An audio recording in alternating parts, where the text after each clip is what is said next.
ചോദ്യങ്ങൾക്ക് 3-4 വാക്യത്തിൽ ഉത്തരമെഴുതുക. കർണന്റെ സ്വഭാവസവിശേഷതകളാണ് ഇവിടെ വെളിവാകുന്നത്.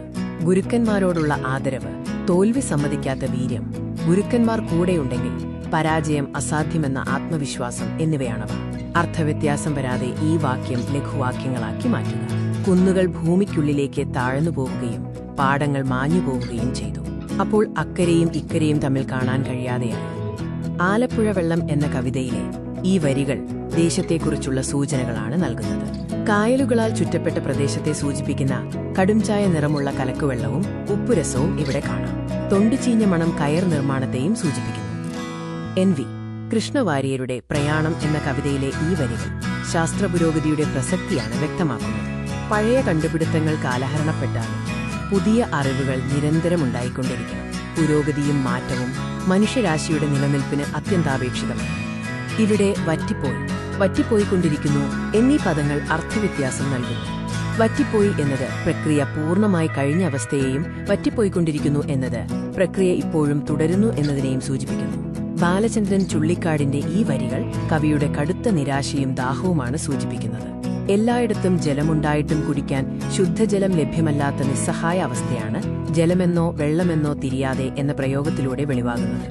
സ്വാതന്ത്ര്യത്തിന്റെ ചിറകുകൾ എന്നതിലെ ഈ വരികൾ സ്വാതന്ത്ര്യസങ്കല്പത്തെ വിവരിക്കുന്നു. ഇത് ബന്ധനങ്ങളിൽ നിന്നുള്ള ശാരീരിക മോചനത്തെയും സ്വന്തം ഇച്ഛയ്ക്കൊത്ത ലക്ഷ്യത്തിലേക്ക് പറക്കാനുള്ള മാനസിക ഔന്നത്യത്തെയും സൂചിപ്പിക്കുന്നു. ഈ വരികൾ സൂചിപ്പിക്കുന്ന സ്വാതന്ത്ര്യസങ്കല്പം തടവറയിൽ നിന്നുള്ള മോചനവും തടസ്സങ്ങളില്ലാതെ സഞ്ചരിക്കാനുള്ള അവകാശവുമാണ്. ഭയമില്ലാതെ സ്വന്തം ലക്ഷ്യങ്ങളിലേക്ക് മുന്നേറാനുള്ള കരുത്താണ് മാനസികമായ ഔന്നത്യമായി ഇവിടെ പ്രകടമാകുന്നത്. കവി സ്വയം ആലപ്പുഴ വെള്ളത്തിന്റെ മകളായി വിശേഷിപ്പിക്കുന്നത് നാടിനോടുള്ള ഇഴയെടുപ്പം വ്യക്തമാക്കാനാണ്. ഉപ്പുരസമുള്ളതും കടുംചായ നിറമുള്ളതുമായ ഈ വെള്ളം തന്റെ ജീവിതത്തിലും സംസ്കാരത്തിലും അലിഞ്ഞു ചേർന്നിട്ടുണ്ടെന്ന് കവി ഇതിലൂടെ സൂചിപ്പിക്കുന്നു.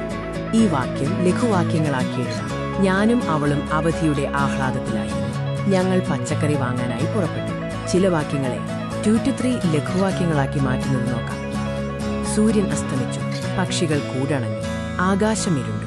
രാഹുൽ പഠനം പൂർത്തിയാക്കി ജോലി തേടി നഗരത്തിലേക്ക് തിരിച്ചു. ജനങ്ങൾ പ്രസംഗം കേട്ടുനിന്നു. അവർ കൈയടിക്കുകയും മുദ്രാവാക്യം വിളിക്കുകയും ചെയ്തു. ഈ ചോദ്യങ്ങൾ ലഘുവാക്യങ്ങളാക്കി എഴുതാനുള്ളവയാണ്. ഓരോ വാക്യത്തെയും അർത്ഥം ചോരാതെ ചെറുവാക്യങ്ങളാക്കി എഴുതാൻ ശ്രമിക്കുക. ലഘുവാക്യങ്ങളാക്കിയതിന്റെ ഉത്തരങ്ങൾ ഇതാ. സിംഹം വിശന്നു വലഞ്ഞു. ഇരയെ തേടി കാട്ടിലൂടെ അലഞ്ഞു നടന്നു. പരീക്ഷ കഴിഞ്ഞു. വിദ്യാർത്ഥികൾ ആഹ്ലാദിച്ചു. യാത്രക്കായി തയ്യാറെടുത്തു. ബാക്കി ഉത്തരങ്ങൾക്കായി ഈ വീഡിയോ കാണുക. ലഘുവാക്യങ്ങളാക്കി എഴുതാനുള്ള കൂടുതൽ ചോദ്യങ്ങൾ നോക്കാം. മഴ പെയ്തു. തവളകൾ കരഞ്ഞു. മയിലുകൾ നൃത്തം ചെയ്തു. വായനശാലയിൽ പോയ വിവേകം പുസ്തകങ്ങൾ എടുത്ത് വീട്ടിലേക്ക് മടങ്ങി. മറ്റുത്തരങ്ങൾ നിങ്ങൾക്കായി ഇവിടെ നൽകിയിരിക്കുന്നു. തുടർന്നുള്ള ചോദ്യങ്ങളും ഉത്തരങ്ങളും ഇല്ല. അധ്യാപകൻ ക്ലാസ്സിലേക്ക് വന്നു. കുട്ടികൾ എഴുന്നേറ്റ് നിന്ന് വന്ദിച്ചു. വേനൽ കടുത്തതോടെ കിണറുകൾ വറ്റി. നാട്ടുകാർ കുടിവെള്ളത്തിനായി ബുദ്ധിമുട്ടി. കൂടുതൽ വാക്യങ്ങൾ ലഘുവാക്യങ്ങളാക്കി എഴുതാം. മഴ പെയ്തു തോർന്നു. ആകാശം തെളിഞ്ഞു. പക്ഷികൾ പാടാൻ തുടങ്ങി. വിദ്യാർത്ഥി പരീക്ഷയിൽ തോറ്റു. അവൻ സങ്കടത്തോടെ വീട്ടിലേക്കു മടങ്ങിപ്പോയി. മറ്റുത്തരങ്ങൾ പരിശോധിക്കുക. അവസാന ചോദ്യങ്ങളും ഉത്തരങ്ങളും ഇതാ. അവൻ വായനശാലയിൽ നിന്ന് പുസ്തകങ്ങൾ വാങ്ങി വീട്ടിൽ പോയി വായിക്കും. അതവന് ശീലമാണ്. വേനൽക്കാലം വന്നു. ഇലകൾ ഉണങ്ങിക്കരിഞ്ഞു. അവ താഴെ വീണു.